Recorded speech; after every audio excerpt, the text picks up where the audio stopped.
Our next speaker joins us from Malaysia. Datin Lorella is an entrepreneur with multiple ventures. She is currently the deputy chairman of the Samenta Central, Malaysia's oldest association for SMEs. She is also co-founder and CEO of Mode Stylo International, a global modest fashion and lifestyle physical hub, as well as the Sunway Stylo School of Fashion Design Technology, which trains students in the new frontiers of fashion, including modest fashion, the commercialization of fashion IP, digital fashion, building 3D assets, NFT, and of course, the Metaverse. So let's all hear about fashion and the Metaverse. From the CEO of House of Stylo, let's welcome Datin Lorella Chia. Welcome. Hi. Thank you for the generous introduction, Elle. So good afternoon, everyone. First and foremost, I'd like to begin by expressing my appreciation to the organizers for putting together this impactful program and the opportunity to contribute to the session. So far, I've learned a lot.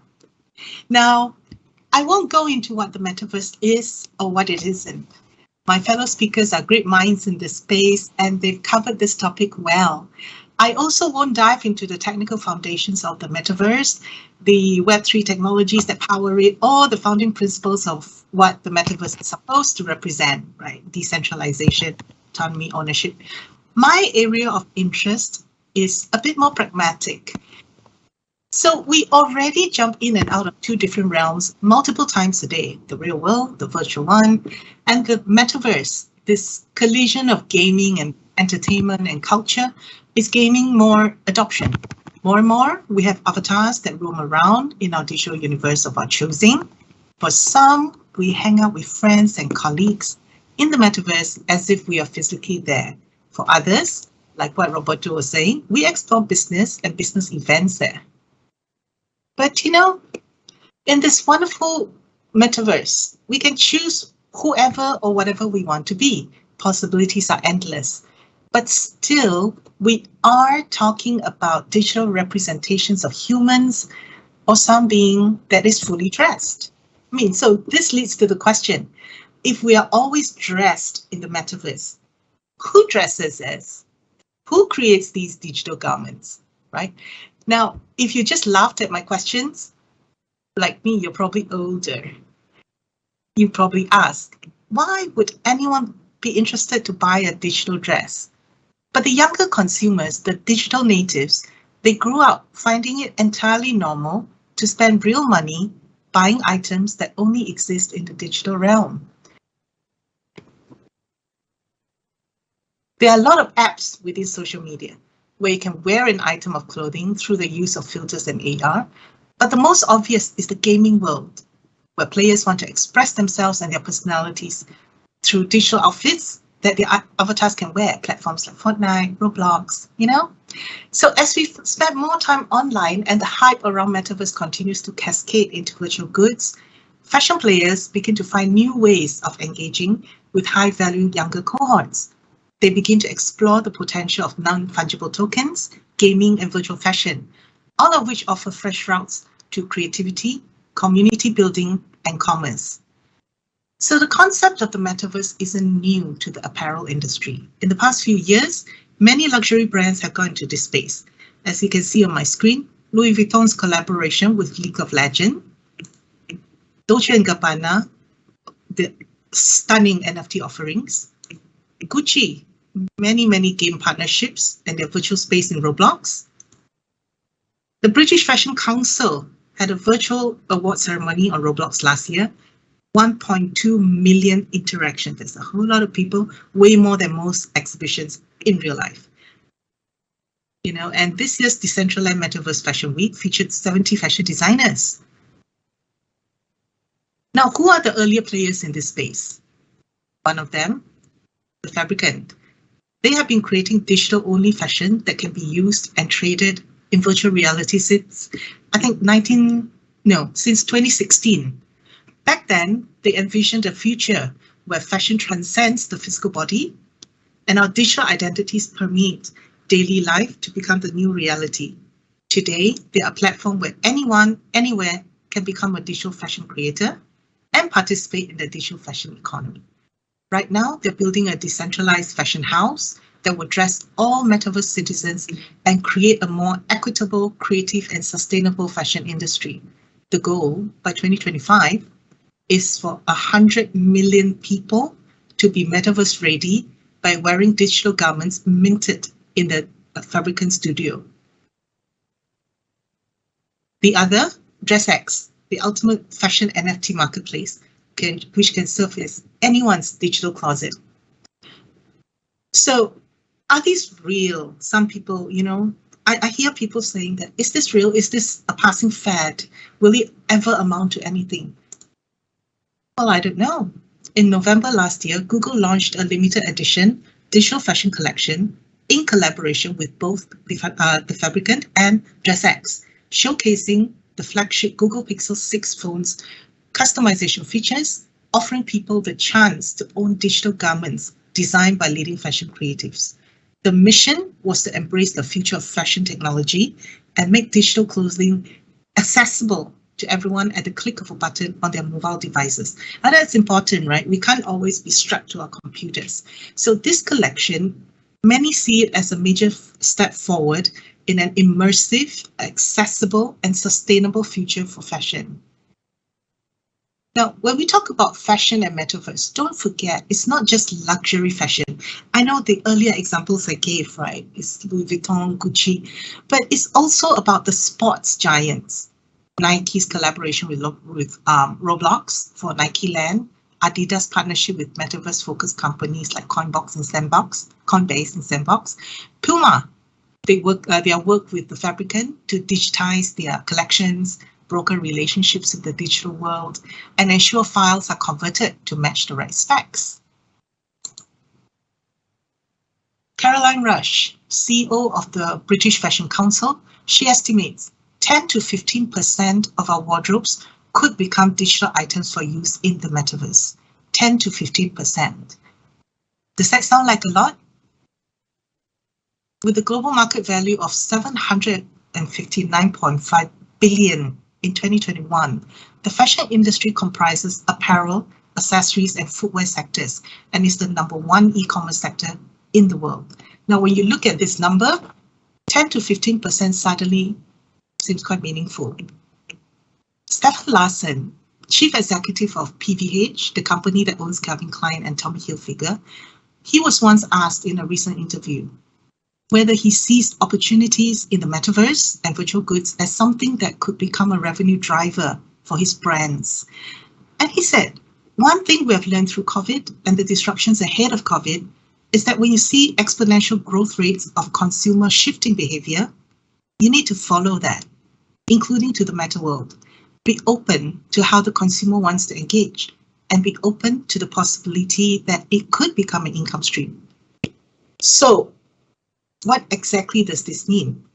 As the tech-savvy Gen X come into age, there is a transformation from linear and transaction-focused spaces into multi-dimensional, experiential, and collaborative virtual worlds.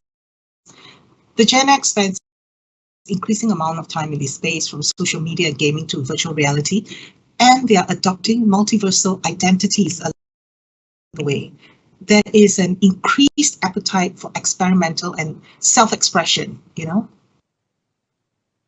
more and more second worlds where you can express yourself, but there's probably an underestimation of the value being attached to individuals who want to express themselves in the virtual world with a virtual product through virtual persona.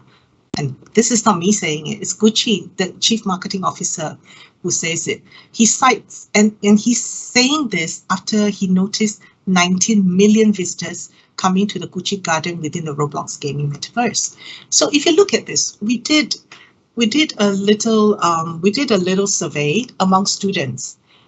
Why do you buy digital fashions? Of course, from the older set, people don't get it. The older generation, my people, I like to say, may not get it, right? Unless you're an avid gamer like Edmund or someone like Oliver who's walking the frontiers of things like this. But yeah, most of our generation don't get it. But the young people, and this is the new generation of consumer, right? To them, the hierarchy of needs is different from what we know it. There's, of course, the physiological need to survive, right? The safety needs, love and beyond, everything. But the self-actualization, the need to stand out from others, to belong to something, the need to look like a celebrity, the need to love, wearing something new, the need to express yourself, the need to have fun, and of course, being used to online shopping, being used to showing off on social media. Don't forget, these are digital natives, so this is an entire generation that we're looking at right now. And, often it's the case during the time of crisis, people revert back to shiny things, happy things, bright colors, clothing that can inspire happiness. And that's what the pandemic brought. It brought more people, more immersed in a dual world, let's say, even if they don't recognize it as the metaverse. And that need, that longing to express themselves and be happy. Now, coming back to my original question here. Would you buy a digital dress? That is the question Roxanda asked when they launched the NFT of one of their exclusive designs during the London Fashion Week.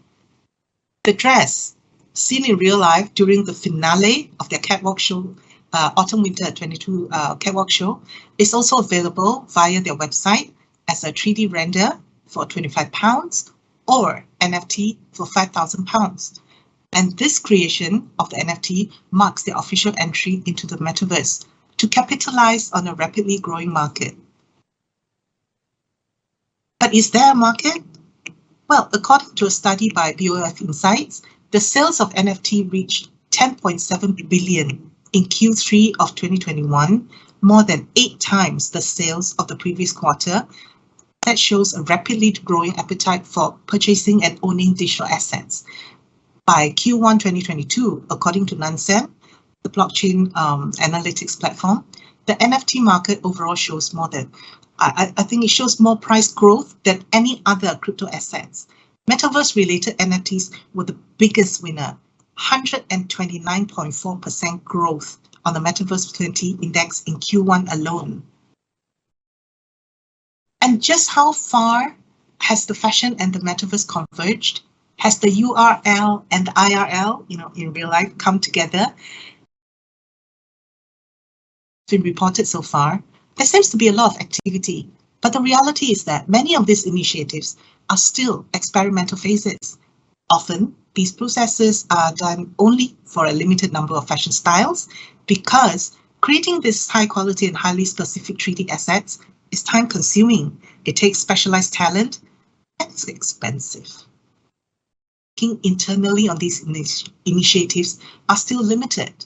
So this means that for a lot of brands, 3D asset building and the metaverse isn't scalable yet, at least not when you consider the size of most fashion collections out there.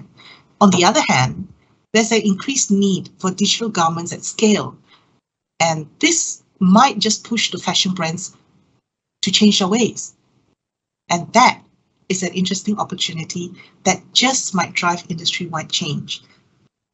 I suppose, in an overly simplified way, imagine if fashion designers and their creative teams could design the collections entirely in 3D instead of 2D CAD and physical prototypes. There are existing technologies, visual libraries that can be used, and workflow processes and products, right? And the immediate benefit would be reducing physical prototypes, which means greater efficiencies in terms of time and cost. That's obvious. But it also means that brands can engage directly with the metaverse or any digital realm using the 3D assets. Direct access to virtual worlds without needing the extra step of relying on external parties to create the assets in the first place. That could be something that fashion brands will look forward to. This 3D fashion value chain has the potential to ignite endless possibilities. So one could, I suppose, create marketing assets and campaigns without needing to produce a single physical garment. sell collections digitally to wholesale partners without producing, again, a single physical sample. You could test collections with actual consumers without creating waste.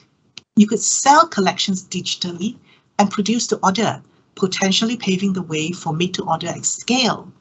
You could sell the collections digitally only as 3D renderings or NFT. Now, these are only some of the incredible opportunities for fashion brands to become more sustainable, more efficient, and with reduced cost. It also builds the foundation for brands to unlock the value of these digital collections and allow participation in the metaverse at scale. So on that note, thank you to the organizers for the opportunity to be part of this conversation. I end my talk now and I pass the floor back to the moderator. Oh, before that, I do need to say this. Stylo International, for the longest time, we were always part of premium lifestyle events, fashion and lifestyle events. Personal touch is very, very important to us. And it's that personal high-end luxury touch. That was what made our success for more than 10 years.